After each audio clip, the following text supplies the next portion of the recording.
Hello, Sir Jerry! Kumusta po? Redmond Toy Sherman here. So, ito sir, testingin lang natin yung unit na order nyo. The KJ Works Beretta M9 Airsoft Gas Blowback Pistol. Okay? So, yan sir. Full Metal Airsoft Gas Blowback Pistol from KJ Works. Okay, so... Alright, so yan. Safety, no? Nakalagay sa safe. Yan, hindi siya gumagana. Okay. So, for the KJ Works, medyo malambot yung safety niya. Hindi siya katulad kay WE na matigas. Sobrang tigas yung kay WE. Ito, medyo malambot eh. Okay. So, yan. Alright. So, ito yung magazine. Nilagyan na natin siya ng 8 pieces na BB. Okay, nilagyan ko na rin ng gas. Pero hindi ko alam kung enough, no? Kasi bago yung magazine. Pagka nabitin, kargahan ko na lang ulit. Okay. So, yun. May kasama siyang konting BB. Tapos, merong mga tatay, parang declogger, no? So, yun. Or loader siya. Parang loader. So, hindi ko alam kung bakit may ganito to. Okay. So, anyway. Tapos, meron siyang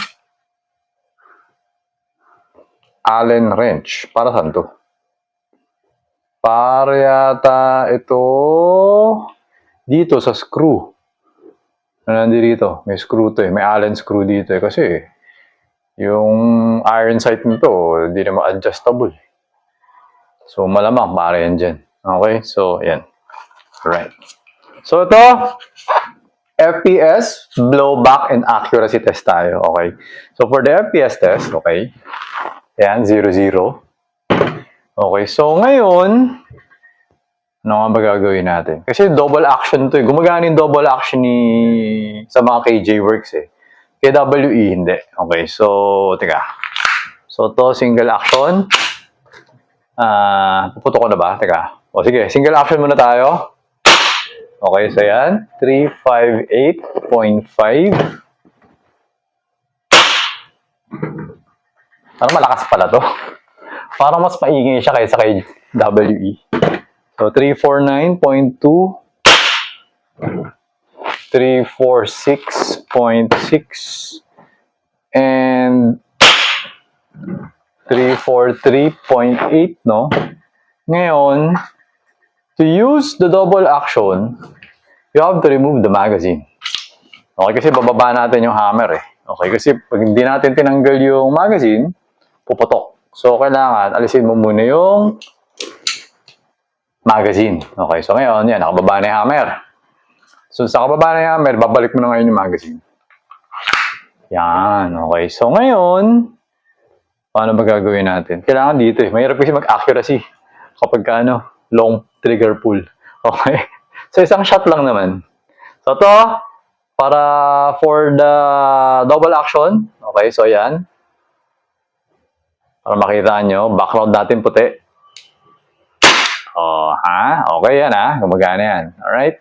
So ngayon naman, for the accuracy test, target box is 2.3 meters away. And the target size is the size of a 20 peso coin. Okay. Send ko sa iyo yung picture. So ang ibibigay ko sa iyo is nasa pinakataas, tapos nasa rightmost part. Okay? So parang dalawa lang yung magkatabi. Yung nasa right, no? So pag pinicturean ko, lalagyan ko na ng bilog. Okay, so ayan. Check natin. So, okay. Okay.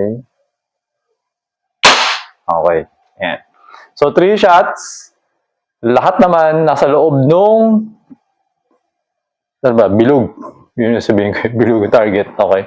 So, ayan. Nag-opening slide, removing the magazine, wala nang bala.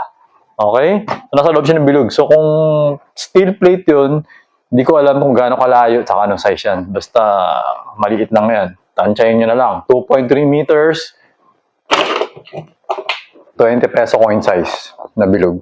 Okay? So, yan. So, pull back the slide. Hammer down. Okay? So, yan sir. Okay na to.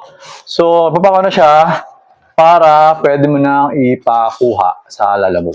Okay? So, ayun sir, thank you for your order. Until next transaction po, always remember to stay safe, stay great, be good, and be thankful always. God bless po sir. Bye-bye.